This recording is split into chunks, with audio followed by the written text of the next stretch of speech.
Good morning, students. Today we are going to do this poem Desiderata.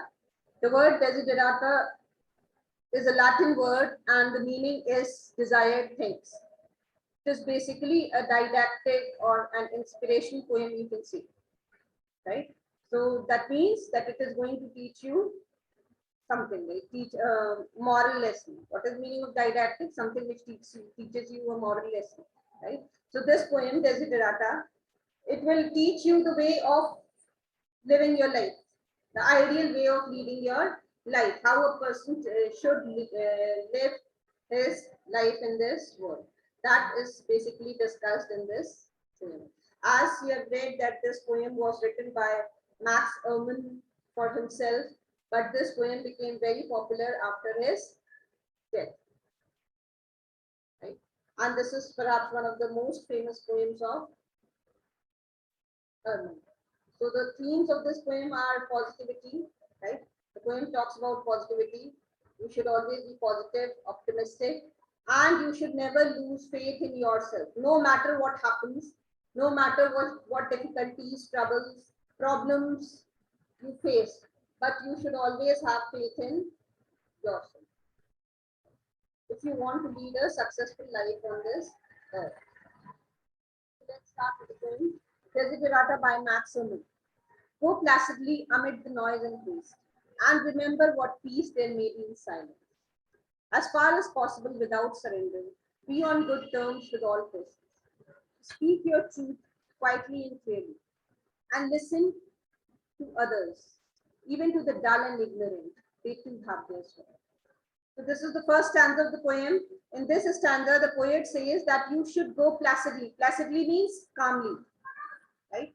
In a very calm, peaceful manner, amid noise and haste. So the poet is trying to say that this world which has so many people in it, this world is full of chaos, confusion, disorder, right? There is so much disorder, chaos, confusion in this world, but still, what you should do, you should try to maintain your inner peace. Your inner calmness should not be lost. Your inner peace should not be lost. And remember what peace there may be in silence, right? So deep down inside you, your soul should always be peaceful.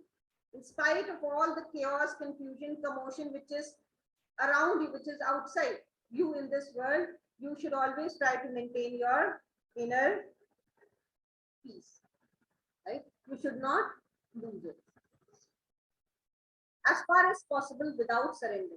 Be on good terms with all persons. So in the next line, the poet says that as far as possible means as long as it is possible, you must always strive to be on good terms with all persons.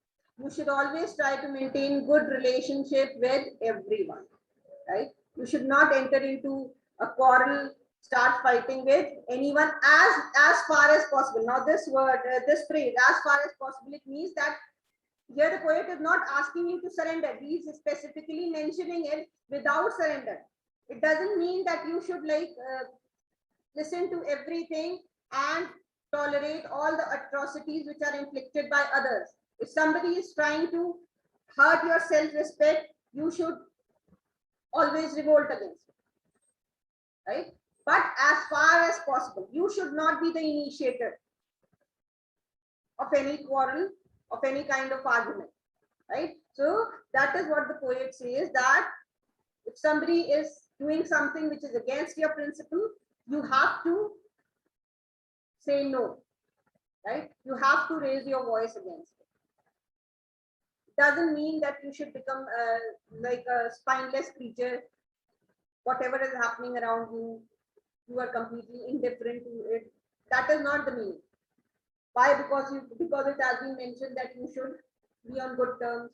If I will say something, if I will raise my voice against all the wrong things which are happening around me, then what will happen? Then the person might get angry. The person who is in power, person who is in authority might be annoyed with me. So that is what the poet is not talking about. Poet is saying that as far as possible means you should always strive, you should always try to Be peaceful and be on good terms. Maintain good relations with all the persons without surrender.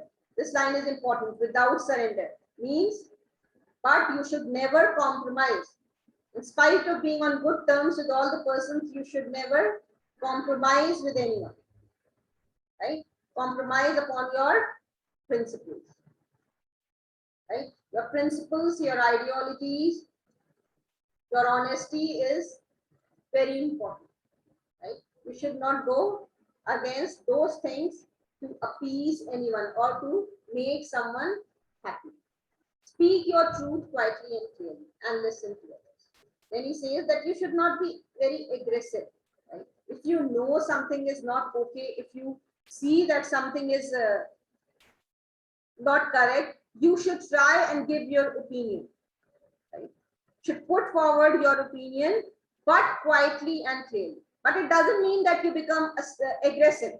Right? The poet is asking us to be assertive in a very quiet, positive, decent manner. You should put forward your opinion without hesitation.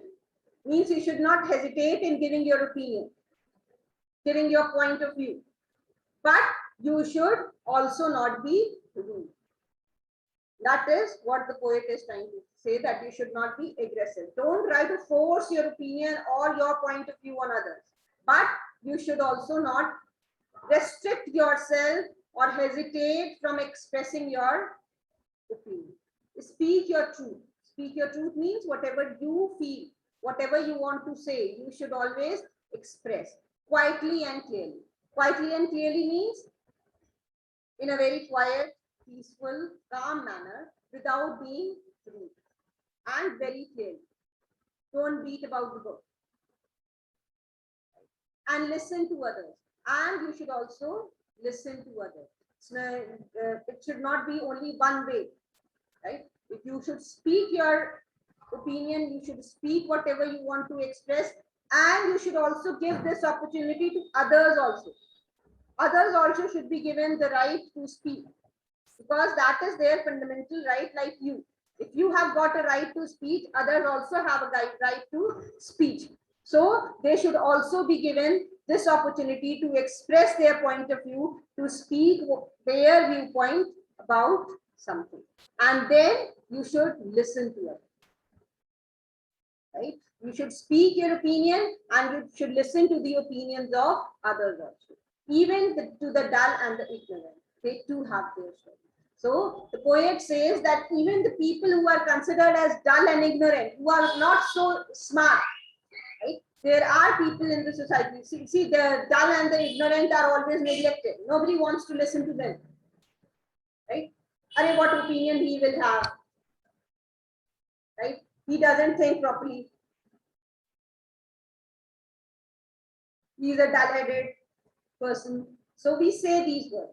So, and we never give any heed, we never pay any attention to what these type of people want to say, right? But this should not be done. The poet says that even the dull and the ignorant people have their story. They also have something to say. They are also a part of this world, and so they must also have accumulated some experience. They have also gained some knowledge. For you, they may be dull and ignorant, but that is not the truth.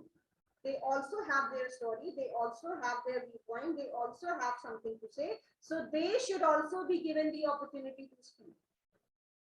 Right? Their voice should not be neglected, or they should not be debarred from speaking just because they are dull and ignorant, according to you. Okay. Any problem in this stanza? Moving ahead to the next stanza. Avoid loud and aggressive people. They are vexatious to your spirit. If you compare yourself with others, you may become vain or bitter. For always there will be greater and lesser persons than you. Enjoy your achievements as well as your life. So, in the next stanza, the poet says, avoid loud and aggressive people. Loud and aggressive people means the people who, there are people who are aggressive and their only motive is to enforce their views on others, to dominate others, right? So as far as possible, you should try to maintain distance with these type of people who don't listen to anyone, right? Who are always loud and very aggressive, forceful. They express their ideas very forcefully, right? Without considering anyone else's opinion, right? The people who are angry, violent, these type of people, these aggressive people, they are always angry, violent. They get irritated over every little thing, right? They are always ready to enter into a fight or a quarrel with everyone. You show the slightest disagreement to their viewpoint and they will start fighting with you, right? So the poet says that you should try to avoid the company of these type of people. They are vexatious to your spirit. Means they are a problem to your spirit. They are troublesome to your spirit. They will distress you, right? They will be create problem for your soul. They will not see if you will be this is the kind of these are negative traits, right? Being very angry all the time, being depressed all the time, right? Being irritated over every little thing. So these are the negative traits. What will happen if you will be in the company of these type of people? You will also, will you feel happy? No. So that is why the poet has said that they are vexatious to your spirit. They are dangerous to your spirit. If you compare yourself with others, you may become vain or bitter. Now, this is the problem which is faced by youngsters these days. They always tend to compare themselves with others, right? They are a part of a rat race running. So the poet says that don't compare yourself with others. If you will do so, either of these two things are possible. Either you will become vain or bitter. Vain means be too proud of yourself, right? If you are successful, if you compare yourself with others and you are far ahead of them, then what will happen? You will become proud, arrogant, right? This will make you arrogant and proud. Or if you are not the one who is at the top, if you are someone who is at the bottom, right? And there are many people ahead of you, what will happen? Then you will become bitter, right? It will promote bitterness inside you, right? You will not be happy. You will become cynical. You will start doubting everyone, right? This is what happens. If somebody wins a competition, then you start comparing your performance with that person, and then you become cynical. The first blame you put on the person, he won through dishonest means. Right? He cheated. She did this, that. Right? You come up with 1,000 reasons. So what is this? This is cynical attitude. You start doubting everyone. You think everyone else is dishonest. Right? Or you will become bitter, sad, be surrounded by deep sorrow. So you should never compare yourself with others. Try and understand yourself, who you are. So you should introspect where you stand as a person, where you stand as far as your work is concerned, as far as your profession is concerned, as far as whatever you are doing is concerned. And you should try to compete with yourself and make yourself better. Instead of competing yourself and comparing yourself with everyone else and then going into depression or becoming too proud and arrogant, it is always better not to compare yourself with others. For always, why you should not compare yourself with others? For always there will be greater and lesser persons than you. Why? Because you can never be on the top. Because always, this is the rule of this earth. Nobody is perfect. If you are born as a human being, you are not perfect. So there will be, if you today you consider yourself to be at the top, tomorrow somebody better than you will defeat you, and then you will not like it, because you can never be at the top. Always you will have people who are greater, smarter, better, more intelligent than you, and always you will have people who are lesser than you. So there is no one occupies the top position and nobody occupies the bottom position. Nobody is at the extreme bottom and nobody is at the extreme top. We as humans are in the middle. So you should try and understand that always there will be greater and lesser persons than you. There will be people who will be greater than you, and there will be people who will be lesser than you. So you should never become vain or bitter. If you understand this, that there are people who are better than you and there are people who are lesser than you, right? So then these two harmful thoughts will never enter your head. Bitterness is as harmful as pride. So enjoy your achievements as well as your plans. So instead of wasting your time, energy, effort on comparing yourself with others, what you should do, you should enjoy the work which you are doing and the plans which you have made, the targets which you have set. You should always enjoy your work, your achievements, and you should always enjoy your plans. Plans means the objective which you have planned, which you want to achieve. Everyone has a different time zone. Some people are successful at the age of 20, some are successful at the age of 40, and then we have people who are successful at the age of 90.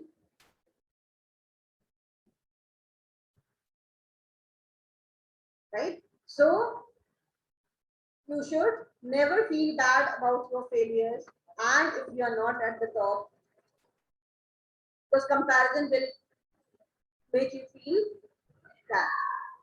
Right? Instead, what you should do, you should try to enjoy your achievements and enjoy the goals which you have set. What you should try, your aim should be to become the best possible version of yourself. Right? Not a version of somebody else.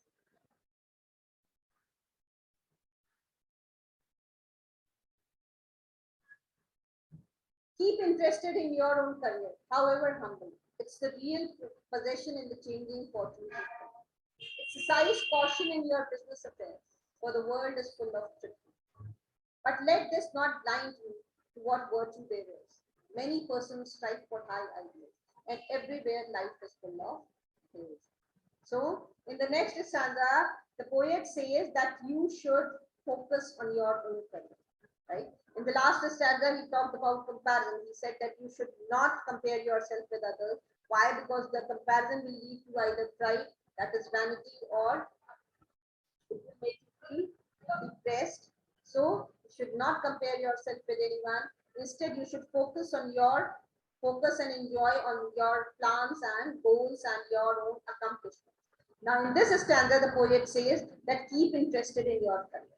You should be interested in your career. What happens when we look around at different people? Right? At times, this is the problem of the present generation. They don't do what they want to do. What they do is what everyone else is doing in this world. They forget their interest, likes and dislikes, or the things which they enjoy.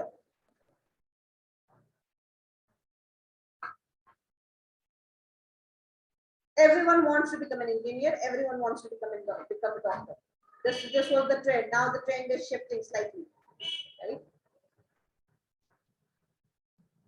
So these are the trends. So if a particular trend is set, everyone wants to follow that trend, like goats and sheep. So the poet says that you should not do that. Keep interested in your own career. So how will be interested in your career when you are pursuing something which you actually enjoy, right? When your career is something, when you decide your career related to something which interests. So Goethe says, keep interested in your career, however humble. Even if your career is humble, it is not a very sophisticated career, like not a very popular one which is thought by the rest of the world. Then also you should not lose your interest. If somebody comes to you and says, oh, what you are doing this, you want to do this in life, you should say no heed to these dumb people, right? They will only come, talk, leave.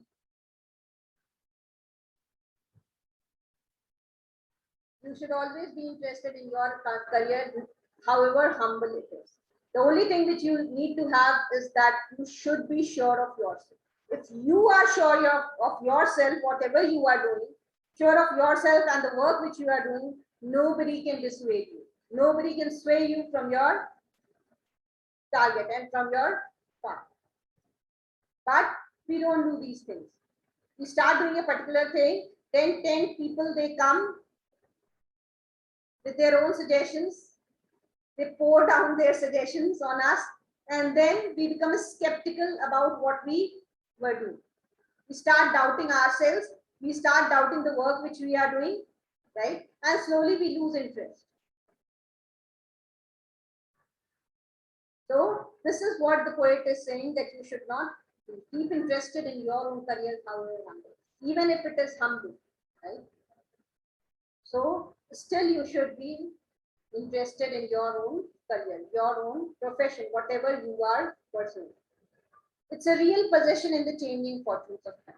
And if you will remain interested in your career, one day in the changing fortunes of time, this time is continuously changing. Who knows that tomorrow you might reach the zenith, you might reach the summit, you might reach the highest point, and that particular thing might become a revolution or the craze of the nation and the craze of the world tomorrow.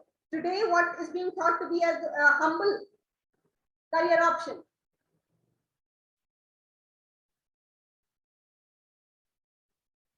You can take the example from the present world. Farming was considered as something not a very good profession, right? One of the humblest professions. But today, even the IITians and the people from IIM, they are leaving their jobs and coming into organic farming and using so much technology, doing a great job. Why? Because these were the people who are sure of themselves.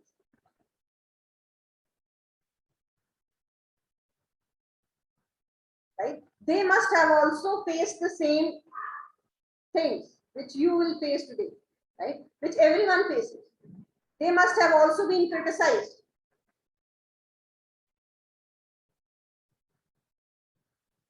Jeff Bezos must have also been criticized when he started writing, making the online version of the books. It didn't make sense to so many people in this world.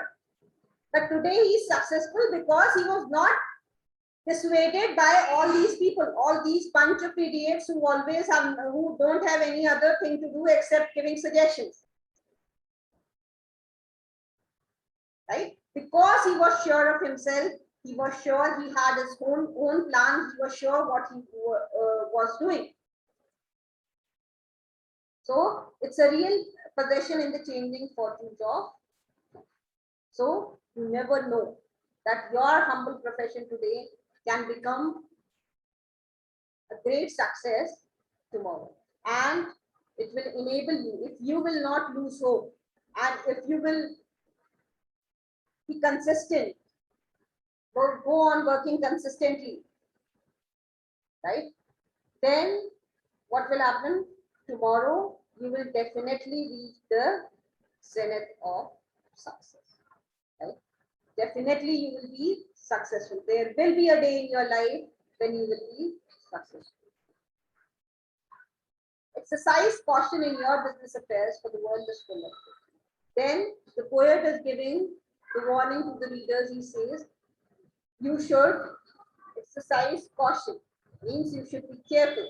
You should be vigilant in your business affairs, in your business dealings, you should be careful and vigilant and alert, because the world is full of trickery.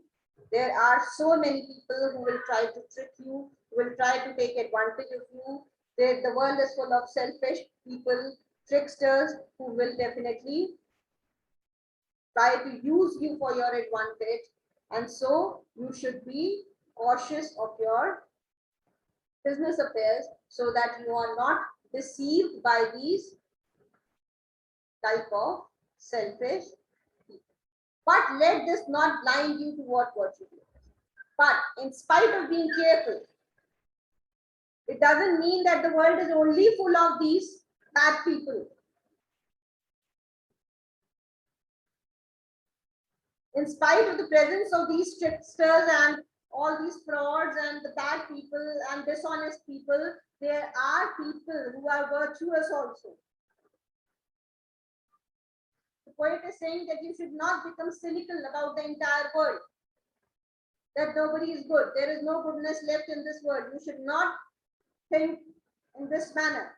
He says you should be careful about your business affairs. Being alert, being careful, being vigilant is your job.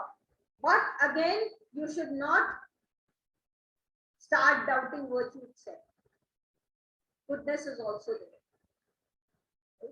You should have the ability, you should have that much sense to discriminate between trickery and virtue, good and bad. That sense you should have. Because in this world, both the things exist. Vice also exists and virtue also exists. You should be able to discriminate and differentiate between these two things and not doubt the virtuous people. Many people strive for high ideals, and everywhere life is full of rules. He says there are many people who are honest, who have struggled a lot, right? Who have put in a lot of strive to achieve high ideals. They are in this world. There are people who have principles, who are very principled people, right? They have never resorted to any kind of dishonesty to achieve success, right? So that is what the poet is saying, that there are people who are dishonest, right? But still there are also people who are honest and who have their principles, right? And who have never surrendered their principles, their values, their ideals for anything in this world. And everywhere life is full of heroism. This life, the life of everyone is full of heroism. Every single human being on this earth is fighting some or the other battle, either at the emotional level or the physical level or the mental level or the financial level, right? At some level or the other, from the smallest child which is born, from the infant to the oldest person on this earth, everyone is a hero. Life of everyone is full of heroism, because we have to fight some of the other battles all the time, right? So everywhere you will find people who have done heroic deeds also, right? These great heroes, they will be found everywhere. So you need to give respect to them, you need to honor them, and you need not doubt those people who have done the heroic deeds. Okay.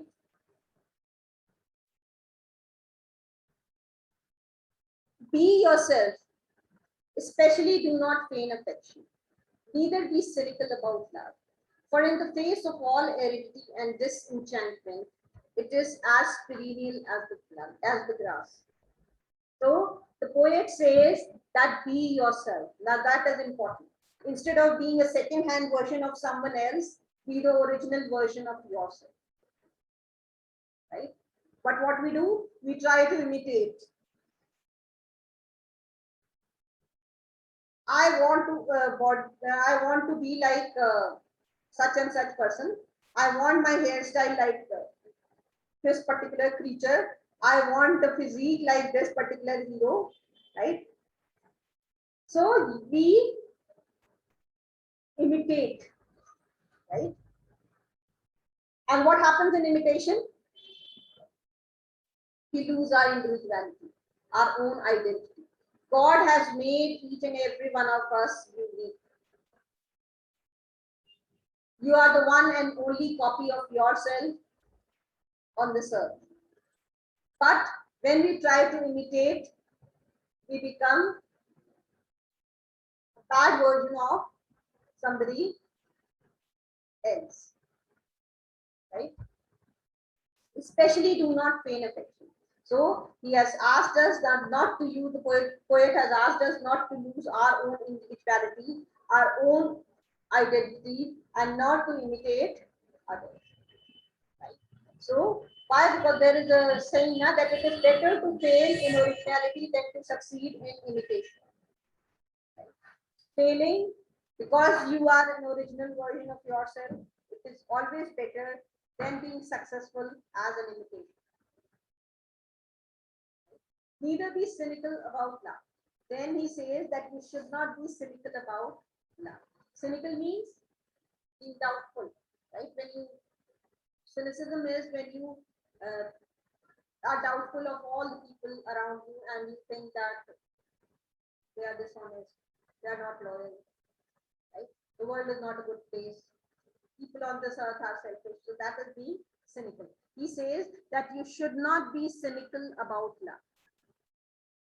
True love is something which is a very rare thing to be found, and you should not doubt love. For in the face of all aridity means dryness and disenchantment. Disenchantment here means dissatisfaction. It is perennial. Perennial means evergreen, right? Evergreen, everlasting as the grass. Like grass, love is like grass. Whenever you will feel depressed, lonely, sad, then love is the only thing which will come to your rescue. True love is the only thing which will be there to support you, which will be there with you. Then you will have